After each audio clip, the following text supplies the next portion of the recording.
वो कहते हैं कि दूध का जो दही बना वो किसने बनाया है? कभी माताएं बहनें बनाती हैं, होशियार माताएं बहनें होती हैं तो बढ़िया दही जमता है, और होशियार नहीं होती हैं तो बढ़िया नहीं जमता है, क्यों? और वो जो जामन डालते हैं उसने बनाया। और बहुत हो सकते हैं ना, बेचारे दूध का तो कोई नाम लेवा ही नहीं है, जबकि वो दूध स्वयं दही रूप परिणमित हुआ है और उस दूध में ही ये स्वभाव पड़ा है कि वो लिमिटेड समय के बाद दही रूप से परिणमित हो, हैं? तो ये क्या लिखा है इसमें? जिस प्रकार गोरस द्वारा व्याप्त उत्पन्न होने वाले दूध दही, इसमें आ गया ना, और शब्द लगा लेना, गोरस के ही खट्टे मीठे परिणाम हैं। खट्टा दही और मीठा दूध, उन्हें तटस्थ भाव से जानने वाला पुरुष, वो जमाने वाली अम्मा नहीं लेना, क्या कि जो बढ़िया जम जाए, दही बन जाए, इसमें छाछ में बढ़िया अच्छा से देख से मक्खन निकल आए, ऐसे विकल्प वाला पुरुष नहीं लेना। उन्हें तटस्थ भाव से जानने वाला ज्ञाता दृष्टा पुरुष उनको करता नहीं है। उसी प्रकार पुद्गल द्रव्य के द्वारा व्याप्त होकर उत्पन्न होने वाले ज्ञानावरणादि कर्म पुद्गल द्रव्य के ही परिणाम हैं। उन्हें तटस्थ भाव से जानने वाला ज्ञाता दृष्टा ज्ञानी जीव उनको करता नहीं है।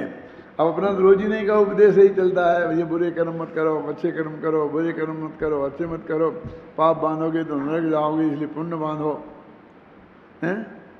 क्या नहीं साहब, वो बात तो स्मारक के बाहर होती होगी क्या, कि पाप मत बांधो पुण्य बांधो, हमारे यहाँ तो कोई नहीं बांधो। अच्छा, बहुत बड़ी बात होती है तुम्हारे यहाँ, लेकिन तुम कौन होते हो बांधने वाले और नहीं बांधने वाले, ये बात कहाँ होगी फिर, हैं? अच्छा नहीं बांधे, अच्छा हम नहीं बांधते, कि ना तुम बांधो और ना तुम नहीं बांधो, क्या है? बंधे तो वीतराग भाव से उसे जान लो, और नहीं बंधे तो वीतराग भाव से उसे जान लो। इसका नाम जानना है, इसका नाम धर्म है। इसलिए तो कहते हैं ना, टोडरमल जी ने लिखा है, बहुत बढ़िया वाक्य है, मैंने उसे अलग छांट करके उसमें भी लिखा था, जब अपना पीएचडी की शोध में, उस किताब के सबसे ऊपर पहले पेज पे, कि जिस भाव से वीतरागता खंडित नहीं हो ऐसा जानना वो सम्यक ज्ञान है, जिस भाव से वीतरागता ना खंडित ना हो ऐसे श्रद्धान वो सम्यक श्रद्धान है, और जिसमें वीतरागता खंडित ना हो ऐसा आचरण वो सम्यक चारित्र है। तीनों में वीतराग शब्द का प्रयोग किया है, ख्याल में है ना, वीतरागता ऐसा टोडरमल जी ने कहा है। तो इसलिए कहते हैं कि वो वीतराग भाव से जानना, इसलिए जैन धर्म को अपने वीतरागाय नमः लिखते हैं बही में, दरवाजे पे, सर्वज्ञाय नमः कहीं नहीं लिखा। जैन धर्म का वीतरागता ये चिन्ह है, क्योंकि सारा जगत राग को धर्म मानता है ना। तो हमारा धर्म राग रूप नहीं है। अब राग में मिथ्यात्व भी आ जाता है,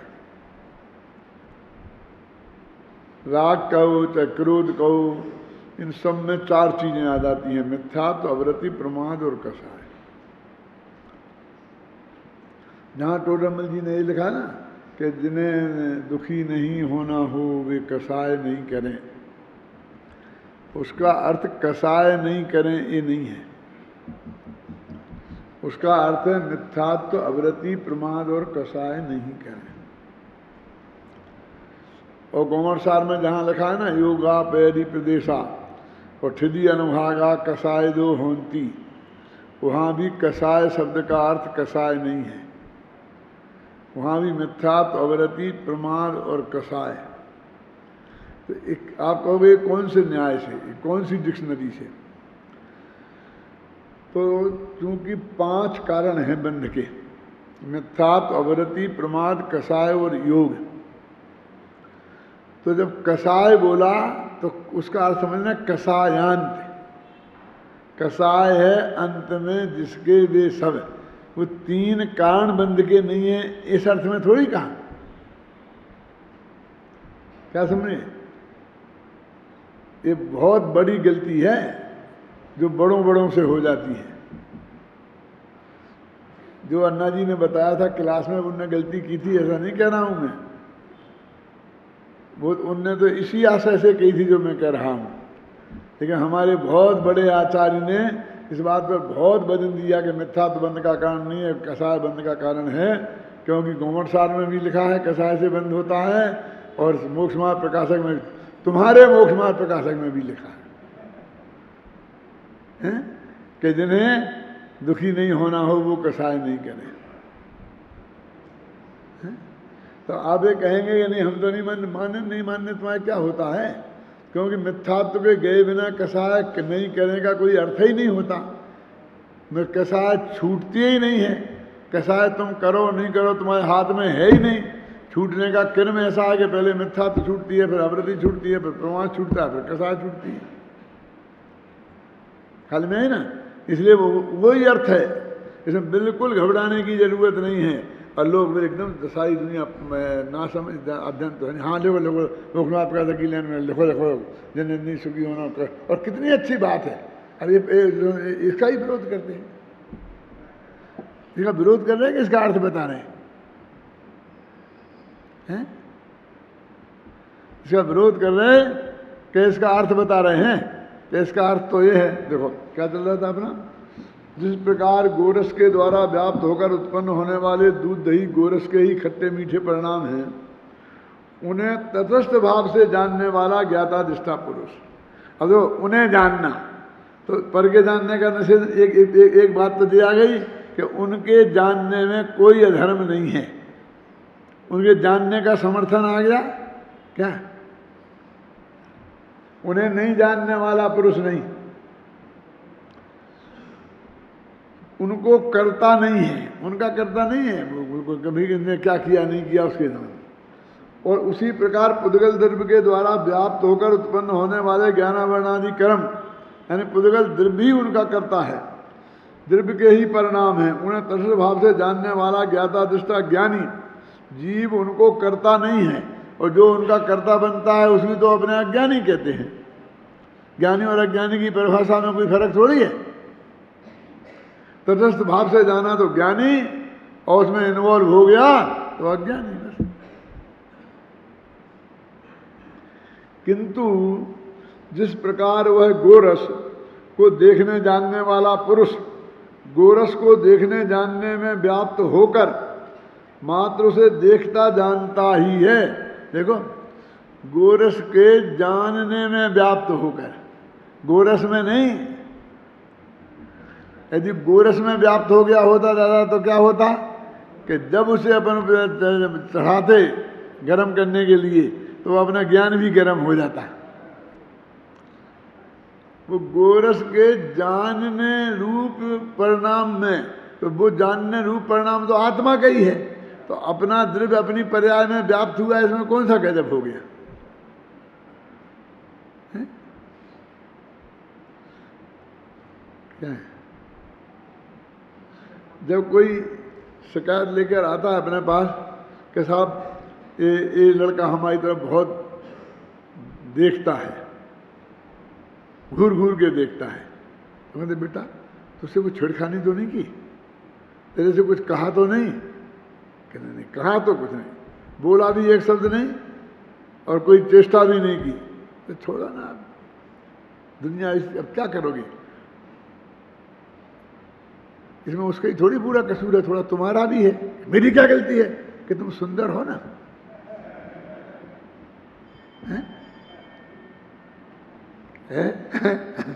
तुम सुंदर नहीं होती तो कोई दुनिया तुम्हारी तरफ देखता ही नहीं। अब वो तो इतनी छोड़ो, यदि कोई तुम्हारी तरफ कुछ तुमको कुछ बोलता है कि कुछ करता है तो बोलो, उसको हम सजा अवश्य देंगे। अब इसकी ना पूरी तरह जांच संभव है और न इसकी सजा संभव है। ठीक है, कह देंगे, थोड़ा सा डांट देंगे, ख्याल में आई ना, लेकिन इससे ज्यादा इसमें और कुछ नहीं हो सकता, केस नहीं चल सकता, है ना। इस प्रकार वह गोरस को देखने जानने वाला पुरुष गोरस को देखने जानने में व्याप्त होकर उसे मात्र देखता जानता ही है। उसी प्रकार ज्ञानी जीव भी उन ज्ञानावरणाधिक कर्मों को देखने जानने में व्याप्त होकर मात्र उन्हें देखता जानता ही है। इस प्रकार ज्ञानी ज्ञान का ही करता है। अब ये कहते हैं ज्ञानी, वहाँ जो शांति जी झगड़ा यहाँ कहाँ निकलता है, वो कहते हैं ना कि वो ज्ञान तो आत्मा का ही है ना, कि हाँ आत्मा ही का है, तो फिर उसने उसी को जाना ना, इसलिए अपने कोई जाना पर को नहीं जाना। उस साहब उसको जानने वाले ज्ञान की बात चल रही भाई साहब। हम भी ज्ञान क्रिया ही का कर्ता कह रहे हैं ना, और ज्ञान क्रिया आत्मा की है तो आत्मा ही का कर्ता कहा ना। क्यों? हम लोग अपनी पर्याय को ही जाना है, और पर्याय में भी झलक है, इसे हम पर को जानना नहीं कहेंगे। अरे भैया, ऐसा तो अपना त्रिकाली ध्रुव भगवान आत्मा भी अपनी वर्तमान पर्याय में झलकते ही है। उसको जानने की प्रक्रिया भी वही है जो पर पदार्थों को जानने की प्रक्रिया है?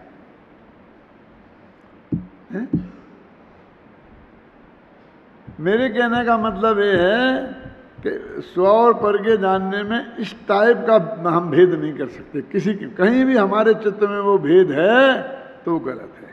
अब भेद क्या है कि तन्मय होके जानना और तन्मय होके नहीं जानना। और तन्मय होके जानने का तो अर्थ से तन्मय मनो उपयोग की एकाग्रता नहीं। तन्मय का अर्थ ये मैं हूं ऐसी प्रतीति पूर्वक, और ये मैं नहीं हूं ऐसी प्रतीति पूर्वक। ये मैं हूं ऐसी प्रतीति पूर्वक जानना, उसका नाम है तन्मय होके जानना। और ये मैं नहीं हूं ऐसी प्रतीति पूर्वक जानना, उसका नाम है अतन्मय होके जानना। बस खत्म, इतनी सी बात है। तो ये तो बात प्रतीति की है। ये जो अंतर है वो तो प्रतीति का है, माने श्रद्धा का है। ये अंतर जानने की क्रिया का नहीं है और राग वाली क्रिया का नहीं है। राग की बात भी नहीं है। राग तो भूमिकानुसार पर पदार्थों के प्रति जिस भूमिका में जितना होना होगा वो होगा, और जहाँ नहीं होना होगा वहाँ नहीं होगा। जैसे कि चौथे गुण स्थान में बहुत होगा स्त्री पुत्रादि के प्रति, पांचवें में कम होगा, छठवें सातवें बिल्कुल नहीं होगा स्त्री पुत्रादि के प्रति, शिष्यादि के प्रति होगा, आगे जाकर के बिल्कुल ही नहीं होगा, 13वें गुण स्थान में बिल्कुल ही नहीं होगा। वो फर्क है। लेकिन तन्मय होके जानना और नहीं जानने में कोई फर्क नहीं है। और अज्ञानी तन्मय होके जानता है, बस अज्ञानी ये मानता है कि जिसको मैंने जाना ये मेरा है। इसी प्रकार अज्ञानावरण पद के स्थान पर दर्शनावरण, वेदनी, मोहिनी, आयु, नाम, गोत्र, अंतराय, माने है ना 8 ही कर्म ले लेना, ये 7 सूत्र और बनाना, और फिर मोह, राग, द्वेष, क्रोध, मान, माया, लोभ, नोकर्म, मन, वचन, काय, श्रोत्र, चक्षु, घ्राण, रसना और स्पर्शन, ये 16 पदों को रखकर 16 सूत्र का व्याख्यान करना चाहिए। और इस उपदेश से इसी प्रकार अन्य सूत्र भी बनाए जा सकते हैं, उसका भी विचार कर लेना चाहिए। अब इसमें मोह, राग, द्वेष वगैरह लिए ना लोग तक, जैसे ना चारी, इसमें वो कहते और भी कर्मों के वजह से जो बेकार होते हैं, घातिया कर्मों की वजह से, उनको भी ले लेना चाहिए और ज्यादा सूत्र बनाओ। इनने तो अकेले मोह कर्म की वजह से होने वाले बेकार ही लिए हैं, है ना। लोभ ही तक है ना, मन वचन काया तो शरीर की क्रिया की बात है। गाय के दूध और उससे बनने वाले पदार्थों को यदि एक ही नाम से कहना हो तो उन्हें गोरस कहा जा सकता है। गाय का रस माने दूध, दही आदि। गोरस स्वयं ही दूध के से दही के रूप में परिणमित हो जाता है अपने इस परिणमन का कर्ता वह स्वयं ही है, उसे दूर से तटस्थ भाव से देखने वाला पुरुष नहीं। बार बार दूर से और तटस्थ भाव से देखने वाला पुरुष जो है, ऐसा नहीं कि वो जमाने वाला महिला और उसे पास से देखने वाला कि जम गया कि नहीं जम गया। उन आदमियों को नहीं लिया उदाहरण के तौर पे भी, है ना, क्योंकि जिन उनको तो कर्तृत्व का अभिमान है। उस दूध को दही रूप में परिणमित होते देखने वाला पुरुष अपने उस देखने जानने रूप परिणमन का कर्ता तो है, पर दूध को दही रूप में परिणमाने का कर्ता नहीं है। आप जानते हैं कि अपने यहाँ पुराने ज़माने में किसी लड़की को देखने जाते थे, अपने यहाँ शादी करनी हो में लड़के की, तो उससे पापड़ सुखवाते थे कि वो पापड़ सही ढंग से सेंक लेती है, ना जले और ना कच्चा रह जाए, तो समझते हैं कि सारी रसोई में होशियार है। ऐसे ही पंजाब में दादा दही जमवाते हैं। ये अपन लोग दही जमाना नहीं जानते हैं। ये पंजाबी महिलाएं जो दही जमाती हैं, और वो कोई उनके अलग से वो होता है बर्तन, और बर्तन को भी एक उसमें अलग उसके रखने की जगह होती है, और उसमें वो दाते ऐसा दही जमता है जैसे घी तो जम जाता है, ऐसा जम जाता है, और बिल्कुल खट्टा नहीं होता है। उसे पैक करके रखते हैं। अपने तो जानते नहीं कोई। आपने कहाँ देखा है? हमने कहाँ देखा? टीवी में, सिनेमा में, और कहाँ देखेंगे कि वो कहते तुम नहीं जानती हो, लो देखो ऐसे बनाओ, जमा के बताती है, और फिर वो दही निकाल के बताती है। उसको जैसे आप वो आइसक्रीम काटते हो ना, ऐसे ऐसे काट के और आपको रख देती है। और उसमें कितना कितना गर्म करना, फिर कैसे करना, कितना दामन डालना, फिर कितनी सर्दी गर्मी में रखना, फिर कैसे रखना, उस सारी कला उसमें बताई थी कि वो सिखा रही थी अपनी, समझो नई आई बहू को, गैर पंजाबियों में से आई होगी बहू जो, कि तुम ये भी नहीं जानती है, समझ में ना। तो ऐसा आदमी नहीं लेना है उदाहरण में, क्योंकि वो तो कर्तृत्व के अभिमान में इतना चूर रहता है कि वो मैं इसका स्पेशलिस्ट हूँ। क्या है? और आजकल तो ना पापड़ रहा ना दही रहा, आजकल तो चाय बनवा लो बस, खत्म।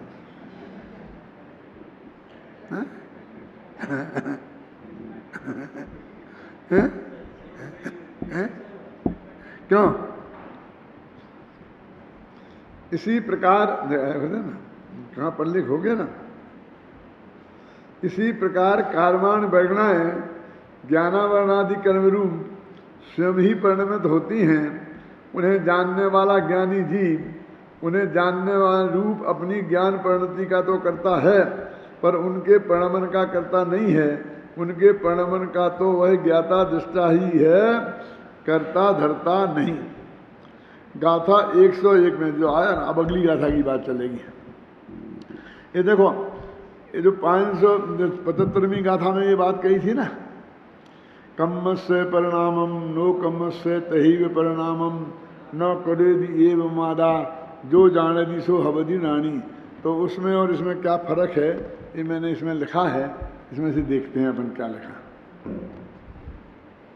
है। आपके पास किताब है दूसरी वाली?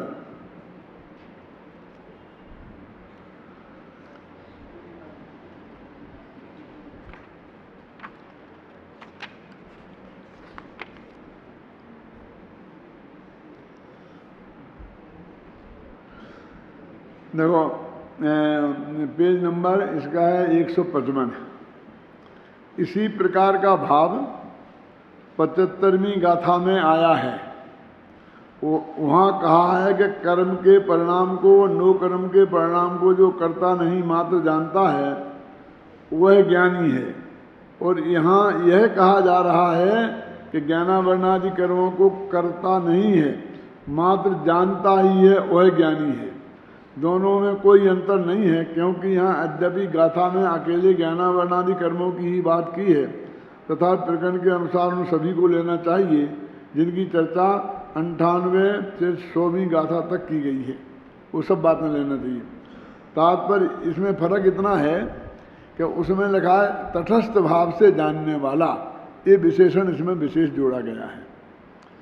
वहाँ सिर्फ जानने वाला लिखा है, और यहाँ तटस्थ भाव से।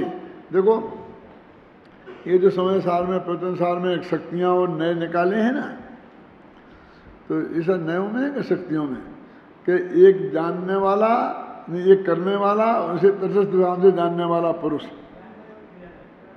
नयों में है ना, 3 जगह है, 3 जगह वो बात है। तो वो जो यहाँ तटस्थ भाव से जानने वाली बात वो उस नए से कही गई है, ये बात है।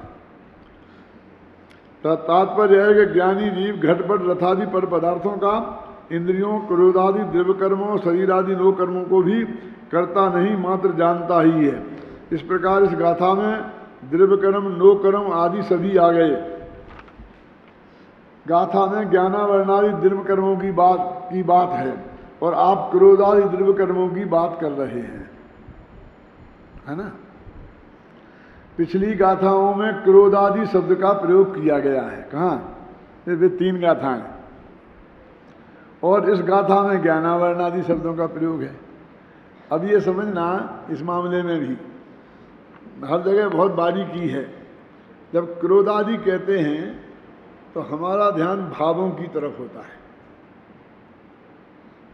कसायों की तरफ होता है, क्योंकि क्रोध मोहिनी कर्म का उदय से होने वाला भाव है, ख्याल में है ना। और जब ज्ञानावरणादि कहते हैं तो हमारा पास द्रव्य की तरफ हमारा भाव होता है। ज्ञानावरणादि कहते हैं तो वो द्रव्य कर्मों के संदर्भ में कहते हैं, क्रोधादि कहते हैं तो भाव कर्मों के संदर्भ में कहते हैं। मोटा वर्गीकरण है, लेकिन यहाँ इस कर्ता कर्म अधिकार में बहुत बारीकी से कहीं क्रोधादि कहा और फिर भी द्रव्य कर्म लिए, खासकर इस प्रकरण में आगे पीछे से आप देखना, क्योंकि द्रव्य क्रोध भी तो होता है। अपन क्रोध शब्द बोलते हैं तो अपन समझते हैं कि क्रोध नाम का अकेला भाव, लेकिन एक जैसे ज्ञानावरणादि कहा ना, तो अरुणा जी ने बोला था ना कि अकेली तुम 8 ही कर्म नहीं लेना, 148 प्रकृतियां हैं, वे भी तो कर्म है ना। अब 148 कर्मों के नाम गिनाओ, तो उसमें एक क्रोध नाम का द्रव्य कर्म आएगा। क्या हुकुमचंद जी, समझ में आएगा नहीं आएगा कि नहीं आएगा? एक मान नाम का द्रव्य कर्म आएगा, जो कारमान वगैरह से बना हुआ है, बिल्कुल प्योर, यानी पुद्गल का बना हुआ गुस्सा, और जिसके उदय है निमित्त, जिसमें ऐसे आत्मा के भाव को कहते हैं क्रोध, उसके साथ निमित्त एक संबंध है। तो हमें बहुत बारीकी से वहाँ देखना पड़ेगा कि वो द्रव्य कर्म की बात है कि भाव कर्म की बात है ना। अच्छा, कहाँ पढ़ रहे थे अपन?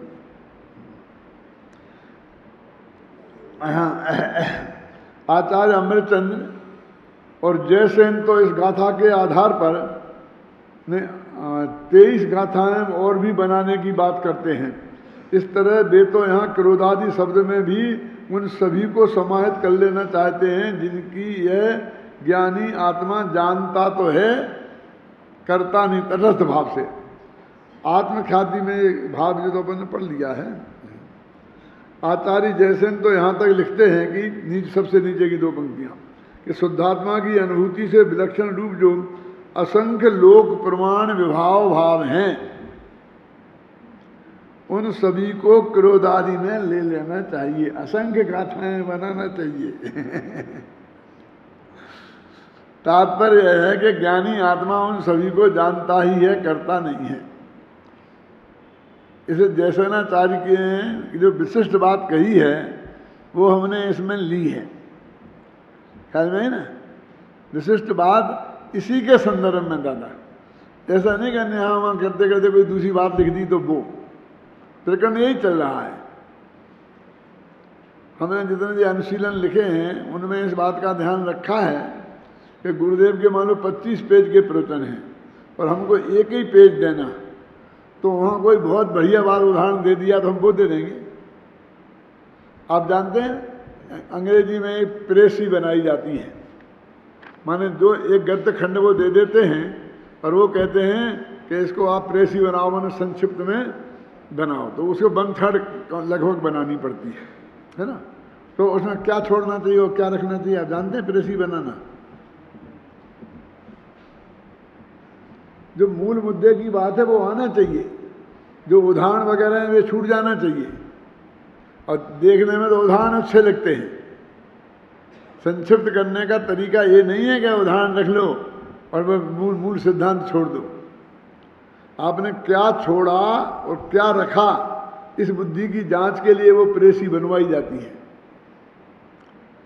तो उन्हें 20 पेजों में एक पेज कौन सा रखा कि जो इस गाथा के अर्थ को खोलने में ही सामर्थ्य रखता है।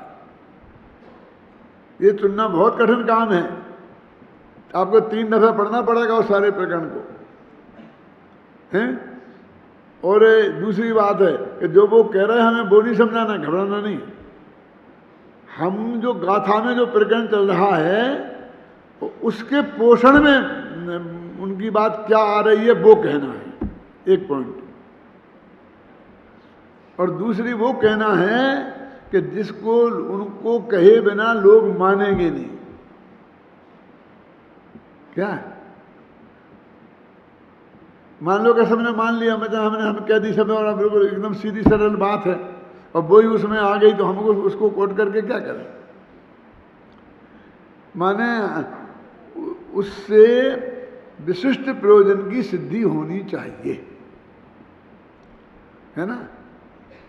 यानी हम वो गुरुदेव श्री के 20 पेज के प्रवचन नहीं पढ़े और हमारा वो एक पेज पढ़े तो भी उसको गाथा के अर्थ के समझने में कोई कमी नहीं रहना चाहिए। आप समझे ना, तब वो उसको वो कोटेशन कहलाता है।